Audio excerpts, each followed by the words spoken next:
కడప జిల్లా జమ్మలమడుగు సమీపంలో దాల్మియా సిమెంట్ రెండో ప్లాంట్ నిర్మాణం మీద జరిగిన ప్రజాభిప్రాయ సేకరణలో భిన్నాభిప్రాయాలు వ్యక్తమయ్యాయి.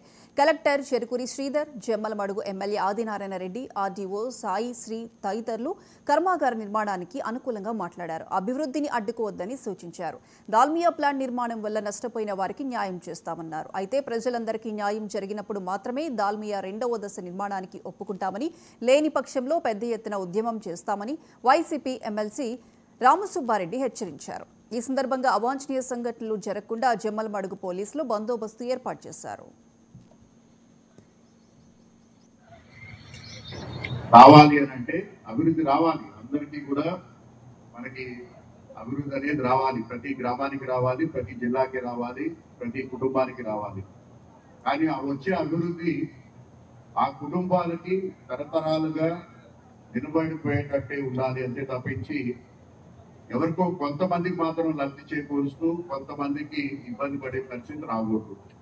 ఒకవేళ ఎక్కడైనా పరిస్థితుల్లో కొన్ని కుటుంబాలు ఇబ్బంది పడాల్సినటువంటి పరిస్థితి వస్తుంటే వారికి పే కాంపన్సేషన్ అనేది వారికి పూర్తి స్థాయిలో చెల్లించాలి. ఇది ప్రాథమికంగా నేను తీసుకున్నటువంటి సిద్ధాంతం. దానికి సంబంధించి ప్రతి అంశంలోనూ కూడా డీటెయిల్డ్గా మేము పరిశీలనకి చేయడం జరిగింది. దీంట్లో 4 ముఖ్యమైనటువంటి అంశాలు వచ్చినాయి. అలాగే మిగిలిన ప్రతి అంశాన్ని కూడా, ఎందుకంటే ప్రతి అంశం పైన కూడా ఈరోజు మనం డీటెయిల్ గా మీకు ఎక్స్ప్లెయిన్ చేయలేకపోవచ్చు, కానీ ప్రతి అంశం పైన కూడా ఈరోజు ఒక నిర్ణయాత్మకమైనటువంటి ఇవి తీసుకుని అలాగే ఖచ్చితమైనటువంటి అకౌంటబిలిటీ తోటి ముందుకు వెళ్లే విధంగా ఈరోజు చర్యలు తీసుకుంటున్నాం. రావాలి అని అంటే అభివృద్ధి రావాలి. దయచేసి మీకు నమస్కారం చేసి చెప్తా ఉన్నా, ఇక్కడ చాలా బాధలు ఉన్నాయి. ఆత్మహత్యలు చేసుకునే పరిస్థితి ఒక్క రోజు కాదు. 2006లో ప్రజలు వ్యతిరేకించి వందలు వాళ్ళకు అడ్డంగా ఇక్కడ ఫ్యాక్టరీ కంటే చాలా నష్టపోతామని చెప్పారు. కానీ నిలబడి ఇక్కడ ఫ్యాక్టరీ కట్టారు. దానికి బాధ్యులు ఎవరు? అప్పుడు కండక్ట్ చేసిన అధికార యంత్రాంగం, అదేవిధంగా దానికి బాధ్యులైన దాన్నే యాజమాన్యం.